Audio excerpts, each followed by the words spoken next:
Good to see you all. What we have seen transpire in Los Angeles, California in recent days is shameful. Left-wing radicals waving foreign flags viciously attacked ICE and Border Patrol agents as well as Los Angeles police officers. These criminals injured police, threw rocks at police cars and officers, burned vehicles, shut down freeways, and lobbed Molotov cocktails, all because the Trump administration was removing violent criminal illegal aliens from the city. These attacks were aimed not just at law enforcement, but at American culture and society itself. Rioters burned American flags, chanted "Death to ICE," and spray-painted anti-American slogans on buildings. But President Trump will never allow mob rule to prevail in America. The most basic duty of government is to preserve law and order, and this administration embraces that sacred responsibility. Democrats like Governor Gavin Newsom and Mayor Karen Bass shamefully failed to meet their sworn obligations to their citizens. They didn't have the courage to do the right thing and protect law-abiding Californians from rioters. That's why President Trump deployed the National Guard and mobilized Marines to end the chaos and restore law and order. The mob violence is being stomped out.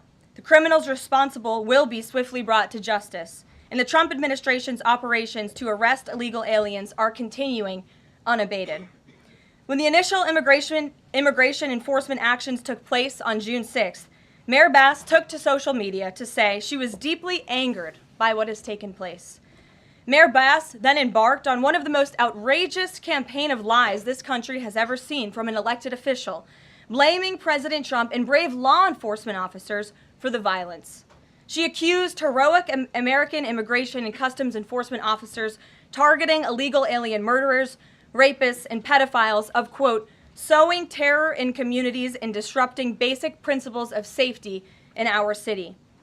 Around the same time, Governor Newsom claimed that immigration enforcement actions were causing chaos. That's how radical Democrats have become. Their opposition to President Trump has forced them to side with illegal alien criminals in their communities and violent rioters and looters over law enforcement officers who are just doing their jobs.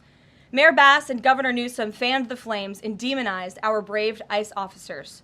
Instead of defending their city and their state, Karen Bass and Gavin Newsom claimed that in order for the riots and the violence to stop, ICE needed to leave and immigration raids must end. In other words, the position of the Democrat Party is that the federal government is not allowed to enforce our laws and to arrest and deport illegal alien criminals. They're attempting to use a violent mob as a weapon against their own constituents to prevent the enforcement of immigration law. This is deeply un-American and morally reprehensible. President Trump received a clear mandate from voters to reverse the illegal invasion ushered in by Joe Biden's open border and to end the lawlessness represented by Karen Bass and Gavin Newsom's California. President Trump promised to carry out the largest mass deportation campaign in American history, and left-wing riots will not deter him in that effort. Sanctuary cities and states will no longer be allowed to shield illegal criminals from